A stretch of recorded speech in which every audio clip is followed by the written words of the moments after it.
Hoy iniciamos a estudiar el capítulo 8 de la carta a los Hebreos. Te invitaría a que tomes un tiempo a que leas el capítulo 8 de Hebreos del versículo 1 al versículo 6. Es lo que estaremos estudiando y sobre lo que estaremos basando la reflexión en esta mañana, en esta tarde o en esta noche a la hora que tú estés escuchando este audio.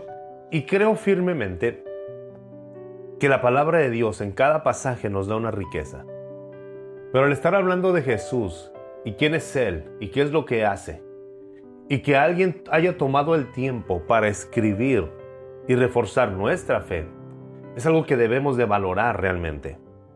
El hecho de que el Espíritu Santo haya inspirado a estos hombres a escribir estas cartas, es por eso que nosotros creemos que la palabra de Dios, la Biblia es la palabra de Dios, una palabra eterna, una palabra que nos da vida, una palabra que vive, una palabra que nos confronta, una palabra que nos enseña, una palabra que cada día nos puede dar la oportunidad de acercarnos más a Dios, de conocerle a Él y de disfrutar a cada momento de la riqueza. Muchas personas piensan, ¿por qué Dios habría de enviar a alguien al infierno? Eso es una injusticia. Yo creo que la injusticia es que nosotros tenemos a nuestro alcance, cerca de nuestra mano, de nuestra vista, de nuestro oído, cerca de nosotros tenemos la palabra de Dios, de la cual podemos alimentarnos, de la cual se nos explica cómo podemos llegar a conocer a Dios, de la cual nos da la buena noticia y la despreciamos. No es injusticia. Injusticia sería que Dios nos pusiera un juicio sin darnos la alternativa de solución, sin darnos la alternativa de vida, sin darnos la oportunidad de elegir. Dios siempre nos da la oportunidad de elegir. Lo bueno o lo malo, obedecer o desobedecer, la vida o la muerte. Dios pone delante de nosotros siempre este caminar. Y estamos hablando acerca del único camino que es Jesucristo, de la única vida que es Jesucristo, de la verdad que es Jesucristo.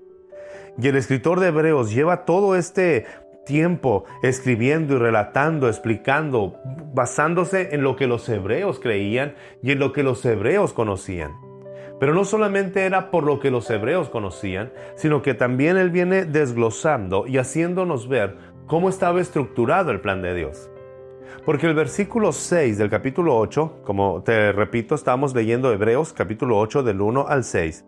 En el versículo 6 quedó escrito de la siguiente manera. Dice: pero el servicio sacerdotal que Jesús ha recibido es superior al de ellos, así como el pacto del cual es mediador es superior al antiguo, puesto que se basa en mejores promesas. Nos está hablando de que hay un mejor oficio, hay un mejor sacerdocio y hay un mejor pacto. Nos está hablando que hay un plan superior. Nos está hablando que hay un servicio superior al de ellos, un pacto superior.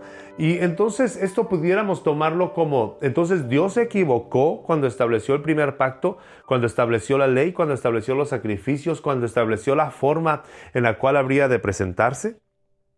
Si tú estás leyendo este pasaje, te das cuenta que en el versículo 5 dice: estos sacerdotes actualmente sirven en el santuario. Estos sacerdotes presentan sacrificios. Estos sacerdotes fueron instituidos por Dios para llevar a cabo una labor. La adoración en el tabernáculo o en el templo es este momento, según en el tiempo histórico de Israel, cuando se presentaban las ofrendas, cuando se levantaban los sacrificios. Y esto nos lleva a una pregunta: ¿por qué entonces, si Dios estaba agradándose con los sacrificios, por qué entonces no cada familia o cada persona hacía sus sacrificios? ¿Por qué tenía que existir la labor sacerdotal?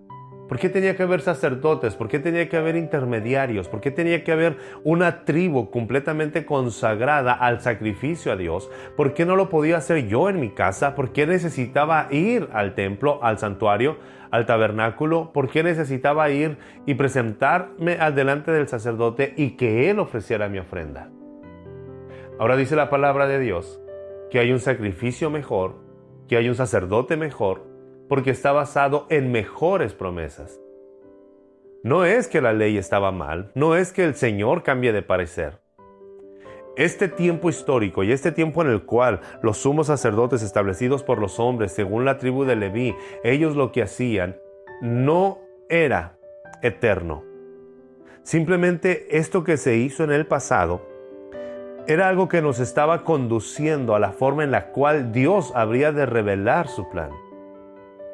No es que Dios sea arrogante y no quiera convivir directamente con el hombre, pero Dios es santo y todo ser humano es pecador. Si fuéramos expuestos directamente a la luz, a la santidad, a la majestad de Dios, pudiéramos ser fulminados. En Éxodo 33 nosotros encontramos cuando Moisés está hablando con Dios, cuando Dios le está diciendo a Moisés qué es lo que desea, y Moisés dice: yo deseo ver tu gloria, quiero ver tu rostro, quiero conocerte. Y Dios le dice: Moisés, voy a presentarme a ti, pero no vas a ver mi rostro, porque no hay quien vea mi rostro y viva. Y dice la palabra de Dios en Éxodo 33 que Moisés solamente miró la espalda de Dios. Pudo caminar, pudo pasar. Miró algo Moisés que nosotros no hemos visto, que algún día vamos a ver cuando estemos en la eternidad, que algún día vamos a contemplar para siempre, porque vamos a convivir cara a cara y vamos a disfrutar con el Señor toda la eternidad. Pero algo estaba sucediendo en ese pasaje, en Éxodo 33, donde Moisés pudo ver la espalda de Dios. Pero Dios, ¿por qué no se relaciona de esta manera? Nos deja ver que tenía que haber un sacerdote, alguien que nos representara, pero alguien que también nos llevara, nos condujera a Dios. Cuando se habla de que hay un pacto mejor, en ninguna forma la Biblia, esta parte de la palabra de Dios, está desmintiendo otra parte de la Biblia. Esto debemos de tener sumo cuidado. Pero sí dice que hay un pacto mejor. Sí nos dice que hay el cumplimiento. Ahora, este pacto es mejor porque ya no es físico, es espiritual. Y ya no es un pacto temporal, sino es celestial y eterno. Es decir, ya no ocupamos muchos sacerdotes, ahora tenemos un sacerdote, un sumo sacerdote que es Jesús. Y es eterno. Y como Él es eterno, el pacto que representa es eterno. Ya no es necesario traer ofrendas porque este sumo sacerdote también es la ofrenda por el pecado. Ya no es necesario traer una ofrenda por el pecado, ya no es una ofrenda que me redime, ahora es la ofrenda que Cristo entregó, su cuerpo mismo, es por toda la eternidad. En nuestras iglesias donde nos reunimos, en tu comunidad donde adoras al Señor, entendemos que damos ofrendas y damos diezmos no para ser redimidos, sino porque ya hemos sido, y es un testimonio entregar nuestra economía de que ella también le pertenece a Dios y que de Dios vienen estas cosas. No para que nuestros pecados sean borrados. Nuestro pecado ha sido borrado por la sangre de Jesús una vez y para siempre. No es algo que en lo que tú y yo tenemos que estar luchando, ni hay algo más que agregarle para alcanzar el perdón. Cristo ya pagó todo lo que teníamos que pagar. Nuestra culpa ha sido quitada, nuestro pecado ha sido borrado por la sangre de Jesús, un sumo sacerdote y un solo sacrificio. Ese es el pacto mejor. La ley fue nuestro niñero, nuestro ayo que nos trajo de la mano para que pudiéramos empezar a comprender, o para que pudiéramos en este momento conocer el plan de Dios, el misterio de Dios revelado. El Hijo de Dios fue el sumo sacerdote que ofreció la mejor ceremonia porque Él fue el sacrificio mejor de rescate. ¿Te das cuenta cómo es esto? Podemos preguntarnos por qué era necesario un sacerdote, por qué era necesario presentar a Dios una ofrenda a través del sacerdote, no directamente, porque nos estaba mostrando toda la Biblia, todo el centro es Jesús, nos estaba mostrando la gloria que habría de haber en ese sumo sacerdote perfecto y eterno. Es por eso que Él es el mejor sacrificio.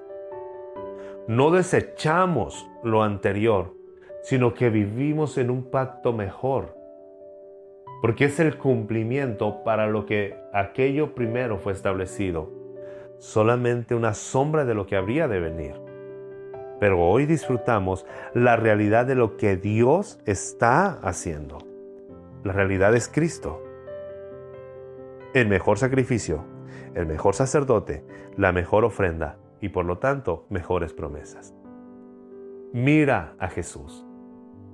Cualquier persona puede cometer errores, cualquier persona tiene fallas. Hoy hay instituidos diferentes ministerios: pastor, profeta, apóstol, pastor maestro, en los cuales encontramos el reflejo de lo que Dios desea decirnos, pero ninguno de ellos tiene la capacidad de pagar por tu pecado. Quien lo hizo ya fue el Señor Jesucristo. Míralo a Él, mira a Jesús. Descubre en Él toda la belleza, el amor, las promesas, porque en Él todas las promesas son amén. Acércate a Jesús. Si tú dices, es que yo soy muy pecador, yo estoy muy sucio, Jesús es tu sumo sacerdote. Él es tu intercesor, Él es tu intermediario. Si tú te rindes a Él, la justicia de Él será tuya. Soy el pastor Benjamín Esquer. Mi anhelo y mi deseo es que crezcas en el conocimiento de Dios y cada día lo des a conocer a otros. Que Dios te bendiga grandemente.